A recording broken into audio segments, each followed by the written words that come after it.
So ngayong araw pala maglilinis ako ng itong split type inverter aircon. Ngayon gagawin ko itong video na to para kahit paano mabigyan ko kayo ng tips. Kasi may pagkakataon talaga na mahirap mahirap linisin yan. So simulan natin ito dito mga paps. So sa paglilinis ng split type aircon, gaya nito, ito ay Samsung inverter. So split type yan, meron niyang outdoor saka ito indoor. May ginawa akong video kung paano linisin yung outdoor saka yung indoor. Pero sa ngayon kasi ang gagawin ko lang ay indoor. Okay naman yung okay pa naman yung nasa outdoor. So ito, sa pag nito, tatanggal ng mga split type or indoor unit na aircon, split type. Madali lang naman kasi kadalasan walang screw. Kumbaga kiniklip lang yan. Matatanggal mo na agad yan. Ang screw lang dito, ito. Meron dalawa ritong screw. Makikita nyo naman yan eh. Meron yung screw dito, saka doon sa kabila.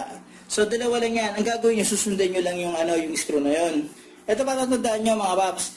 Etong aircon na to, hindi pantay yung yung lamig yan. Kala nyo may problema, pero hindi parang alam yung hindi kumpleto yung lamig, parang hilaw yung lamig. So una nyo gagawin, basic muna. Ito, kung mapapansin yan, ito ginawa ko dati kong video Yan, etong part na to malikabok. Yan, kapag napansin nyo malikabok yan, posible na sobrang dumi na yung part na yan, hindi na nabubuga yung hangin na maayos. Kapag ito, inan nyo yung fan, dito, sa kabila, maayos na malakas. Pero dito sa side na to, halos wala na. Ang ginawa ko last time, nilinisan ko lang tong part na to, linis lang, brush lang. Hindi ako nagbuga ng pressure washer, linis lang talaga. Pagkatapos ng 3 buwan, bumalik na naman, ayan. So, ang kailangan kong gawin dyan, lilinisan ko na maayos. Sa ito mga paps, kasi sa paglilinis nito, syempre yung tubig niyan, pag binugahan nyo, tutulo yan. Pwede kayong gumamit ng plastic, pero para mapadali, ito, gamit kayo ito. Ito siya. Ayan. Ito yung pinaka-cleaning kit ng split type aircon. So, ito yung sa indoor unit. So, makikita nyo, ayan siya. So, may kasama siyang yung pinaka-bag, tapos yung pinaka-hose, ayan.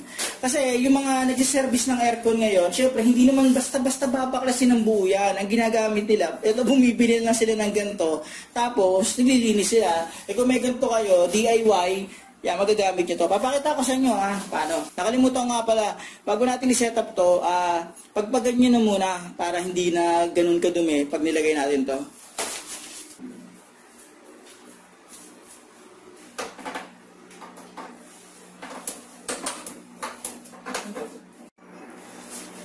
So okay mga paps, ito set up ko na to. Yan, ko na yan, nag-brush ko na, natanggal ko na yung alikabok niya. Ngayon lalagay ko na to.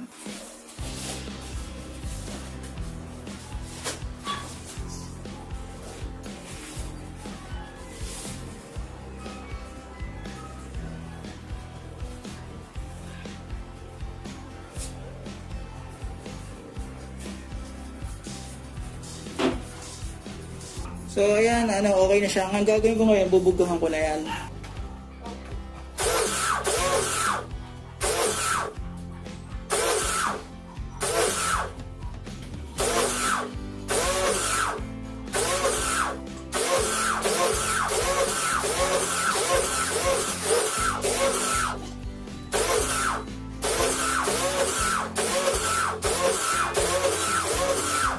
So ayun, nakuha akong dumi.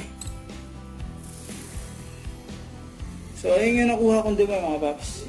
So, okay mga paps, susunod natin yung pinaka-fin niya. Yun na yung nasa taas. Yan. So, sa paglilinis niyan, medyo mahirap kasi kung pressure washer. Masyado malakas kasi yung buga nito. Mamanu-manuhin ko na lang na toothbrush, pababa, pag ganun. Papakita ko sa inyo.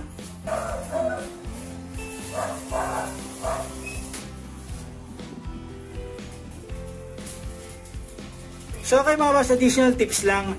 Kasi may posibilidad na minsan kapag sobrang dumi, nagbabara na yung drain. So, i-check nyo rin yan. So, i-check nyo yan kung okay, kung butas na yan. Okay? Kung barado yan, dapat linisin nyo. Diyan, dito sa side na to. Meron din sa kabila yan. Pero, ang setup kasi nga dito. Dito yung sa kanan. Yan. Tapos, iwasan nyo mabasa yan. Yung pinaka-ano natin, module natin. Ngayon, ito yung sinasabi ko. So, kapag masyado malakas ang pressure, baka kasi masira. Ayan o. Ito. So, tsaga-tsagain nyo na lang linisin yan. O kaya, yung Yung mahinang sprayer lang gamitin nyo. So ayan, tapos ko nang malinisan yan. Ngayon, tatanggalin ko na yung pinaka ano yan, yung pinaka cover niyan. Okay.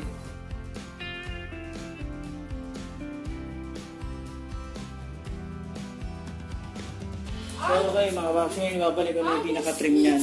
So ayan, nakabit ko na lahat. Medyo nahirapan ako sa pagbabalik ng grills, pero okay na yan. So ayan siya mga paps, nag high speed na yung ano, yung outdoor unit natin sa labas. So naramdaman ko na yung lamig niya. So paano mga paps, yun lang yung tips na may bibigay ko sa inyo. Kung may mga tips pa kayong ilalagay o ibibigay, isasuggest, ilagay nyo lang sa comment section. Okay? So paano mga paps, maraming salamat sa inyo.